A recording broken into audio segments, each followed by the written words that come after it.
तो दोस्तों ये रही त्रिभंग बसम। पिछले वीडियो में मैंने आपको वंग बसम के बारे में बताया था। वंग मतलब टिन, लेकिन ये त्रिभंग बसम है तो इसमें 3 धातुएं पड़ती है, जिसमें से एक तो टिन हो गई, दूसरी होती है जस्ता और तीसरा होता है सीसा, जिसे नाग और यशद भी कहते हैं आयुर्वेद की भाषा में। प्रोसेस वही रहेगी, इनको शोधित किया जाएगा, मारण किया जाएगा, अति सूक्ष्म बनाया जाएगा, आपकी बॉडी इसको एब्जॉर्ब कर पाए वहां तक बनाया जाएगा। जैसा मैंने आपको कई सारी वीडियो में बताया है, तो हमारी तैयार हो जाती है ये त्रिभंग बसम।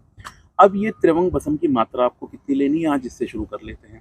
देखो, आप इसे 125 mg से लेके 250 mg एक दिन में इसका सेवन कर सकते हो, और इसके यूजेस भी काफ़ी हद तक वंग बसम की तरह ही होते हैं। मतलब ये आपके लिए रेस्पिरेटरी के लिए बहुत अच्छी है, आपके जो यूरिनरी ट्रैक्ट में इन्फेक्शन होते हैं उनके लिए बहुत अच्छी है, डायबिटीज़ अगर है उस दशा में बहुत अच्छी है, शरीर में कमजोरी रहती है, उन सारी दशाओं में आप इसका प्रयोग कर सकते हैं।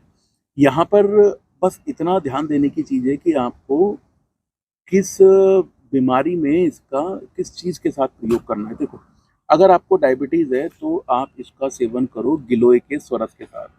साथ ही साथ अगर आपको कमजोरी वगैरह रहती है शरीर में, है ना, एनर्जी कम लगती है, कमजोरी रहती है, तब आप इसका प्रयोग या तो मलाई के साथ या फिर आप इसका दूध के साथ प्रयोग कर सकते हैं। तीसरा इसका जो बहुत बड़ा फ़ायदा होता है, जो बहुत सारे वैद्य इसको आज भी इसके लिए प्रयोग करते हैं, वो होते हैं हमारे यूरिनरी ट्रैक्ट में होने वाले इन्फेक्शंस, जिससे हमें कई तरीके की परेशानियां हो जाती हैं ना। वही बार बार पेशाब जाओगे, पेशाब में जलन होगी, ब्लैडर खाली नहीं होगा, इस तरीके की जो भी समस्याएं हैं उसमें आप इसका प्रयोग कर सकते हो। वहाँ पर इसका प्रयोग आपको करना चाहिए गोखरू के काढ़े के साथ। आपने कई बार ये सुना और देखा, पढ़ा भी होगा कि गोखरू हमारे जो मूत्र विकार है उनमें बहुत अच्छा काम करता है। तो यदि आप इन सारी समस्याओं से जूझ रहे हैं, यूरिनरी ट्रैक्ट से रिलेटेड इन्फेक्शन से जूझ रहे हैं, तब आप इसका प्रयोग गोखरू के काढ़े के साथ कीजिए।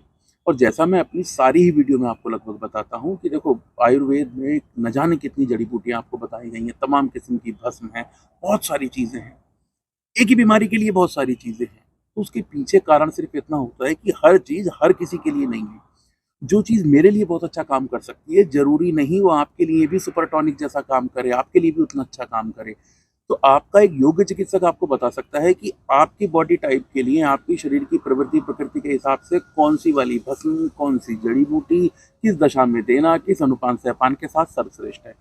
तो आयुर्वेद की बेसिक नॉलेज भी अपने पास रखिए, साथ ही साथ जब भी कभी किसी समस्या से आप जूझते हैं तो अपने किसी डॉक्टर से कंसल्ट कर लीजिए, नहीं तो व्हाट्सएप पे हमसे संपर्क करके आप अपनी समस्या को थोड़ा सा डिटेल में बताइए, मैं आपको गाइड कर दूंगा आपके लिए बेस्ट क्या रहेगा।